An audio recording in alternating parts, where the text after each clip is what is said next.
Fred and Euan, Yes, right. the question is, playing each of you 6 or 7 roles, tell me a little bit about the challenges of shifting so quickly from one to the other.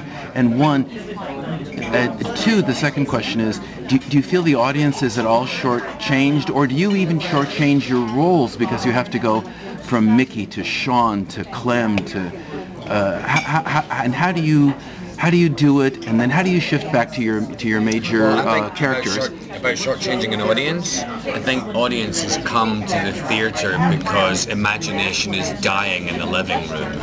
Television is sucking the brain of the audience. Everything is so real. The reality television. So people come to the theatre to switch their imaginations on again. You know, there's many aspects of theatre. If you go see a giant Broadway show where you're expected to believe that Spider-Man's flying in the air, that a helicopter's landing. That a helicopter's landing. But if you look at it, he's on a bunch of strings. It's about switching off that element of disbelief. So I feel like the audience is probably not leaving feeling shortchanged, especially. It's the exact opposite. I think they're leaving feeling challenged, and that's the point. Yeah. When you do theater like this, you're asking the audience to lean forward a little bit, and so you're asking them to imagine when you have an actor on stage and they're endowing something with meaning, like they have a piece that I've got a mug, so here we go. The audience has to invest themselves in believing that, and so what you're doing is sort of you're doing the opposite of shortchanging them, is that you're giving them more. And I think like talking about characters and switching characters, you kind of have to ride that fine line of going a little too far sometimes with a character, or maybe going into a character or an interpretation. But by riding that line, you're not. You're kind of giving them more. Than riding the line, you mean giving them more than... Riding the line of sort of reality and caricature. You're right on that fine line. When you're one man is playing several roles, you have to push sort of traits and elements of that character. And that's what I wanted to ask, because you have to go into these characters, and you. Oh look, what are you guys having? What did you order? What did you order? I got naan bread. These are poppadoms. Okay. Little poppadoms, awesome. Okay. They're really hard, crusty little poppadoms that go in the awesome sauces. And I got garlic naan bread and samosa. Okay. Should be coming soon. So, does it mean that when you, by writing that line, for example, when you go to do Ashley, that character you play very broadly. Yeah. Is very, very effeminate, and then Sean, Mickey is very much who he is. You have to hit them really fast because you have such little time with them in the audience? It depends on the scene. Sometimes, if you're on the side, you can slowly change into Mickey, and that's going to serve the scene better. And sometimes, you're in the scene requires you to go boom, boom, boom, boom. It's like ashing Mickey, and you're going to do that.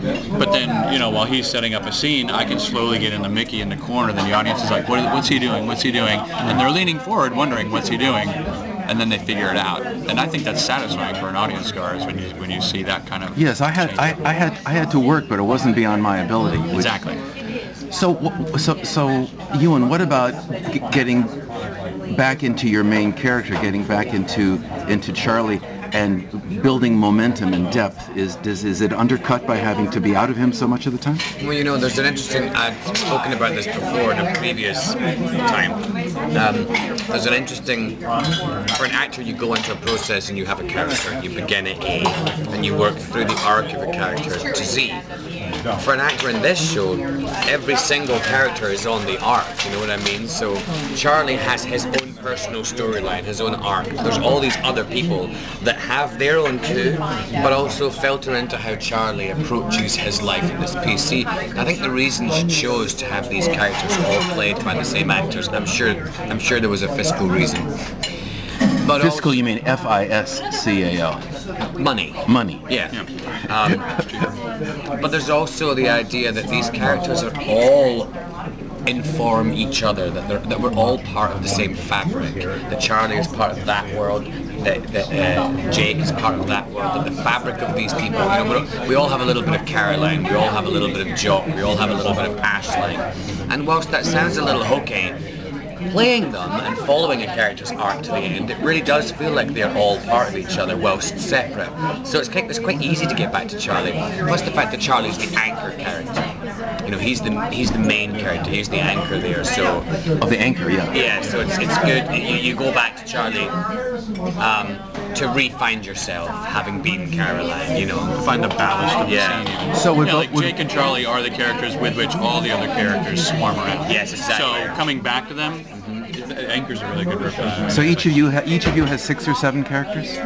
7 each, right? 7 each, each, 14. I think so. 7 each, including your main guys. Yes. 7. Would you do this again? Yes. A similar show? play? Yeah. A similar show where you had to I would inhabit. definitely do a similar show, yeah. Okay. Thank you.